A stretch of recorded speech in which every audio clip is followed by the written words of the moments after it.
Come closer, I know you wanna get it on right.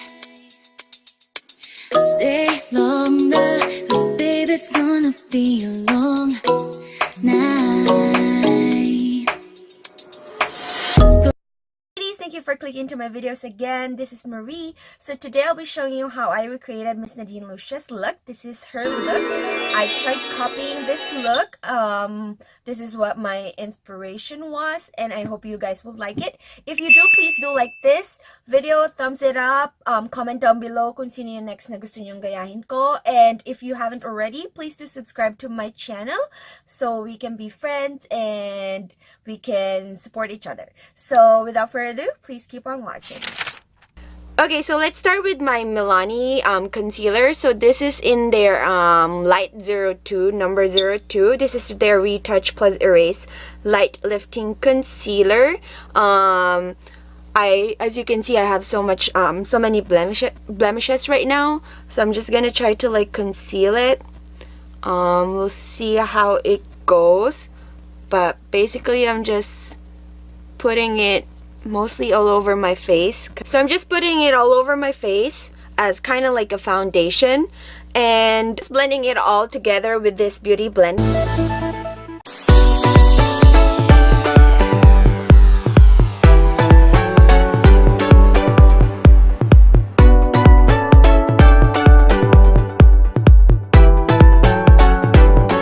So now that we're finished blending with the concealer, we're gonna move on to our face powder. So I'm just using this Rimmel in color Buff Beige foundation, just a powder foundation to set it all.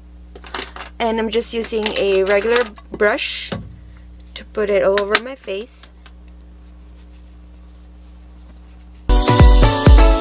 Foundation is done. I'm gonna go match my eyebrows to her in this picture. Hers is kind of like longer and like her arch is a little bit lower. So I'm gonna just try to like hide it and like have like a straight kind of like long eyebrows. Excuse me. So I'm just gonna go shape it first. So you're just gonna go line your brows.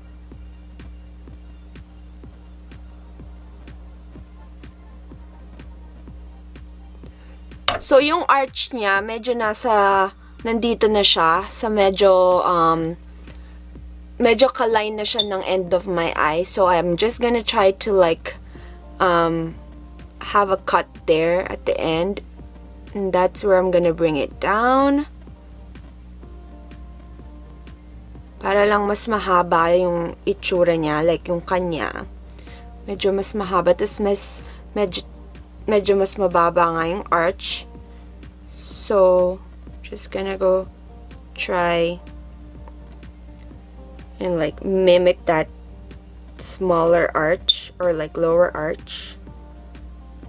Para lang mas mahaba tignan. And I'm just gonna go lightly line the hairs of my eyebrows. Just para lang mukhang natural, katulad nung kanya.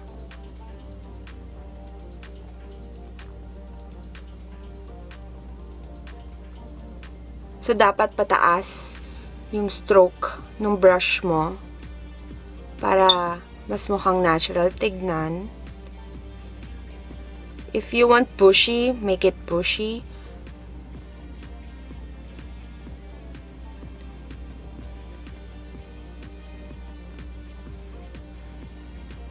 Just keep on stroking or using a stroke-like motion. So, yung kanya, mas dark pa yun nandito sa gilid. So, using a straight line motion, like stroke motion, that's how you're gonna go build up the colors in your eyebrows. So, as you can see, medyo mas mababa na tong nasa kanan compared dito sa kaliwa. So, medyo na-achieve na natin yung eyebrow niya.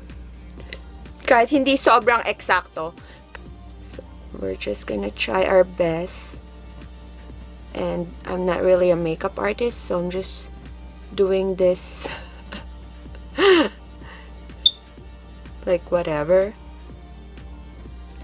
But yeah, so I'm just gonna go finish the other brows and I'll be right back. I'm just gonna go set it with this MAC Studio Fix. This is just their clear brow gel. Let's move on with the eyeshadow. For the eyeshadow, I'll be using this Sleek Makeup palette. So this is their, I think, this is in their Beautiful Sin.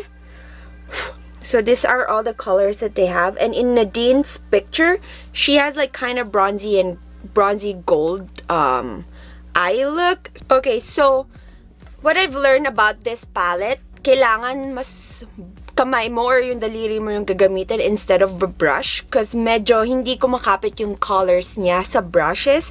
I like to use the built-in brush that it comes with actually. Like ito yung parang foamy texture type, yung parang, I don't know what you call this, like bristles, but like padding, like squishy padding, like a sponge.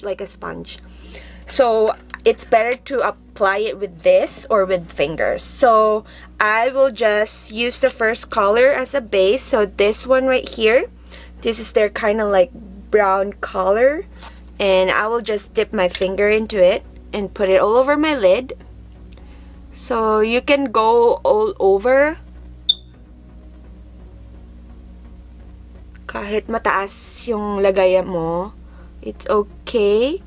Mas maganda nga since medyo chinita ako, so kailangan mas malapad yung eyeshadow ko for my eyeshadow to pop really. So kailangan mas lalayuan mo if we have the same eye shape, or like our gap from yung gap ng eyebrows to like ng eyes, kung pareho tayo, it's better to like really put the colors like so far, like up to like here, so you can just like see the colors. Okay, so we're done with the base. So then after the base, we're gonna use this color right here. So I just did my other eye. I'm just showing you how I did it. So I'm dipping my finger again in this color, in this shade right here. So this is kind of like bronzy, kind of like bronzy brown color. So I'm just putting it all over my lids. So I'm just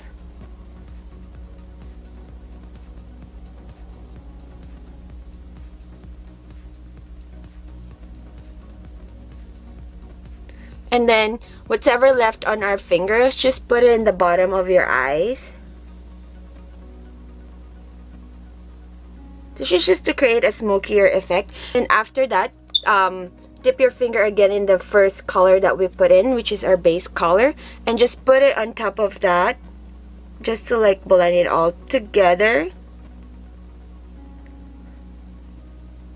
And ladies, before using our fingers, kailangan malinis muna siya. So you better wash it first. We don't want germs in our eyes, kasi masyadong sensitive ang eyes. So we don't want any chemicals or any bacteria in it. Okay? So after that, medyo bronzy look lang yung eyes niya. So medyo easy lang siya. Medyo 2 colors lang nga actually. And then I'm gonna put on eyeliner next. So what I'll be using is this e.l.f. eyeliner. So this is just in the black color. So for her eyeliner, medyo nag-wing lang siya nandito, konti. Hindi masyadong mahaba yung wing niya. So medyo hanggang dito lang. So we're just gonna go follow her wing. Good thing na medyo chinita rin yung mata ko, so mas kaya siyang gayahin. So I'm just gonna go lightly line it. Yung line niya kasi hindi masyadong makapal like what I'm used to. Medyo makapal kasi ako mag-eyeliner eh. Kasi medyo wala nga akong mata. So let's just wing it a little bit.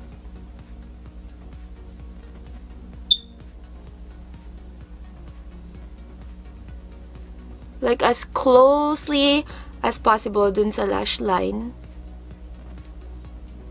It's okay kung medyo na ano siya, medyo crooked, kasi matatakpan naman siya ng, what do you call this, ng false lashes since she has one.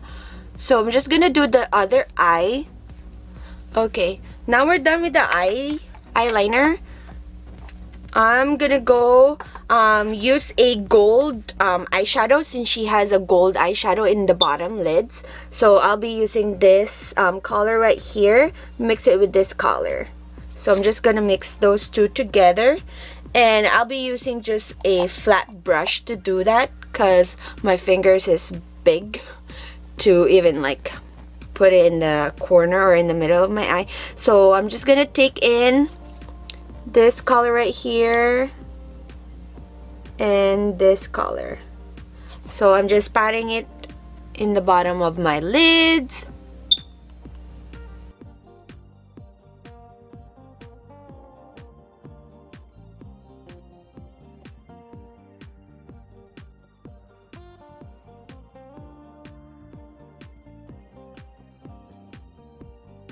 Next, I'm just gonna go dip it with the brown shadow again right here and just pat it or fill my bottom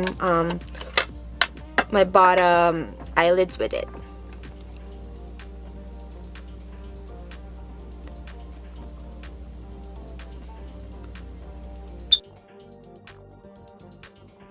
And then sa inner corners, we'll be using the same colors, the gold color actually. Just the gold color right here, and just put it in the inner corner kasi meron siya. So there you go. See, mas bright talaga siya pag fingers yung gamit. Weird, no? Like, I don't know what's wrong. But ayan. And then, as what I've mentioned, we're just gonna clean the edges of our eyeshadow. So I'm just gonna use a flat brush again and just get some products, concealer, and just clean your eyebrows para lang mas yung tignan siya, mas fresh lang siya tignan. So I'll be using this e.l.f. palette. This is in their Fiji. This is their duo palette. So it's just the bronzer and the blush. So I will be using both their bronzer and the brush. Okay, so I'm just using this angled brush right here to contour. So her contour, paganyan siya here. So para mas mukhang smaller yung face. Since ako, kailangan ko ng maraming contour kasi medyo bilugan tayo girls. So, I'm just gonna go put it down right here. As in, pababa talaga siya. Pababa. Para mas mahaba tignan yung face. Kailangan i-pack nyo siya talaga dyan. Like, pack. Ganon. Kailangan talagang payat ang mukha. Ganon. Earrings fell. Okay, after the bronze or the contour, we will be using the blush naman. So, ganun din. Paganyan. Tapos yung kanya parang may sunburn effect. So, we're just gonna go pull the product all the way sa bridge ng nose. So, talagang yung blush niya kalat talaga sa buong mukha niya. So, ganyan.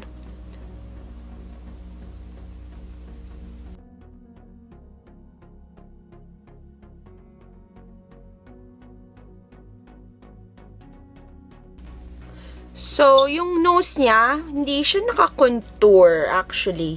Pero magko-contour tayo. I think I should have done that before I did the blush. But, it's fine. Let's contour our nose. I'm just gonna go lightly contour it.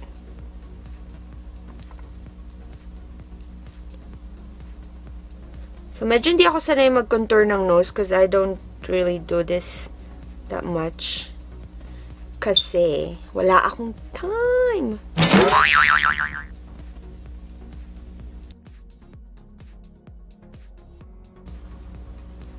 Okay, so I'm just gonna go put the blush again. And then, para siyang may highlight dito sa picture na to. So, may highlighter siya doon. So, I'm just gonna go use a highlighter. So, I'll be using this Maybelline as usual. My very favorite highlighter. So, this is the Molten Gold from Maybelline Master Chrome. This is really super nice highlighter. So, I'll be using a... Oh, no! Okay guys, so my camera died, but let's move on to the lips. So I'll be using a kind of like two lipstick to achieve like a corally color, like what Nadine is wearing. So I'll be using this Maybelline Touch of Tan, Touch of Spice. This is their, I think, matte, and this lip star from Slick Makeup. I have here a super bright orange color. This is in their Flaunt It. So I'm just gonna go and put on the Maybelline first.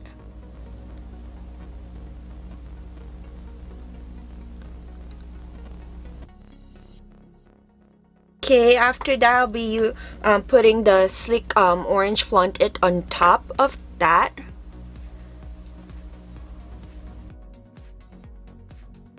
And I think we are done. So I'm just gonna go finalize my look and I'll be right back. I'm back, ladies. So this is the final look.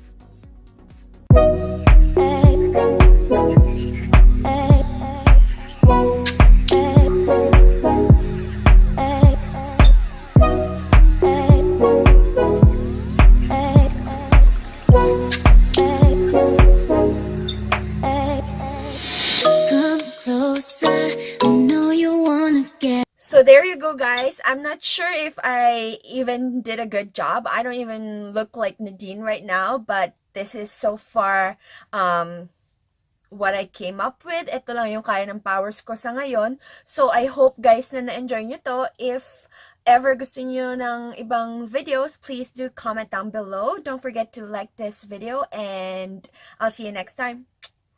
Bye!